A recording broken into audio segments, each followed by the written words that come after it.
Imagine un peu. Un patient arrive pour une intervention et là, impossible de mettre la main sur son dossier médical. Le stress. Oui, c'est le genre de situation qu'on veut absolument éviter. Et c'est pour ça que la compétence assurer la traçabilité et la conservation des informations est si fondamentale dans le médico-social. C'est bien plus que de l'administratif pur. Tout à fait. Aujourd'hui, on se penche sur cette compétence clé. On s'appuie pour ça sur un support de cours très bien fait, édité par Adonis Éducation. Il est conçu exprès pour le titre professionnel de secrétaire assistant médico-social, l'ETP SAMS. Mhm. L'idée, c'est de voir ensemble ce qu'il y a de vraiment important à retenir. Alors, l'enjeu, il est multiple, hein. D'abord, assurer la traçabilité, ça garantit la continuité des soins et leur sécurité, évidemment.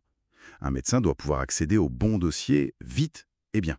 Logique. Ensuite, il y a tout l'aspect légal. Je pense notamment au RGPD. Vous savez, le règlement général sur la protection des données. Il y a des règles très claires à respecter. Ah oui, le fameux RGPD. Exactement. Et puis, bien sûr, la confidentialité des patients et aussi l'efficacité globale de la structure.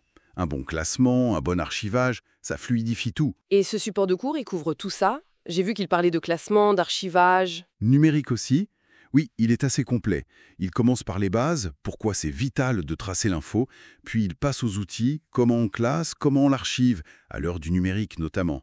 La fameuse GED, la gestion électronique des documents, c'est abordé. Tout à fait, il explique ce que c'est, comment ça marche, pour centraliser, sécuriser.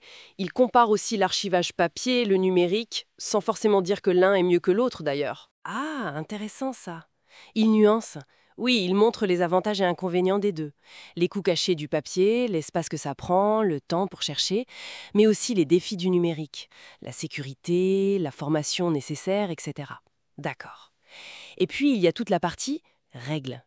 Sécurité, confidentialité, encore le RGPD, les durées légales de conservation. Ça, c'est crucial. Et durée légale. J'imagine que ça varie beaucoup. Énormément.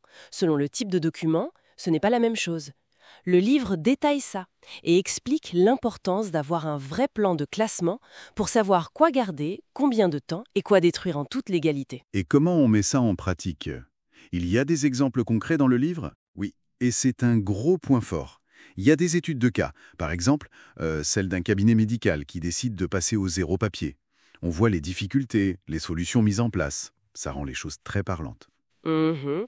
Il y a aussi des outils comme des cartes mentales pour aider à visualiser les processus clés. Par exemple, la procédure pour numériser un document de façon sécurisée, ou comment suivre les courriers importants. Des cartes mentales, ah oui, c'est bien ça pour mémoriser. C'est ça. Ça aide à structurer l'information. Il y a une autre étude de cas aussi sur la clinique Saint-Pierre qui montre ce qui peut arriver si l'archivage est mal géré. Ça marque les esprits. Donc on a la théorie, les outils, le cadre légal et des exemples pratiques pour bien comprendre. C'est assez complet. L'objectif est vraiment de préparer au métier. Et pour ceux qui visent le titre professionnel SAMS et qui voudraient un accompagnement plus poussé, Adonis Éducation propose justement une formation complète. C'est ça? Exactement. Ce support de cours est partie de leur formation à distance pour le TP SAMS. Mais la formation, elle inclut beaucoup plus. Des cours chaque semaine en visio avec des formateurs, des devoirs corrigés individuellement. Ah oui, un suivi personnalisé. C'est ça, un vrai suivi pédagogique, des simulations pour l'oral de l'examen. C'est un parcours vraiment encadré pour mettre toutes les chances de son côté. Et cette formation complète est accessible à partir de 69 € par mois. C'est bon à savoir. Oui, c'est une option pour ceux qui veulent une préparation structurée. Donc, en résumé, si on veut devenir secrétaire assistant médico-social, maîtriser cette gestion de l'information, c'est incontournable. Absolument. C'est une question d'efficacité, de légalité et même d'éthique professionnelle au fond. Retrouver la bonne info au bon moment, la protéger, c'est au cœur du métier. Bien noté. Et pour ceux que ça intéresse, ce support de cours dont on a parlé, il est inclus dans la formation Adonis, mais on peut aussi se le procurer seul sur le site lalib.fr. Tout à fait. Pour une étude plus autonome, c'est possible aussi. Parfait. Et tout ça, ça ouvre une réflexion, non? Aujourd'hui, on parle de GOD, de RGPD.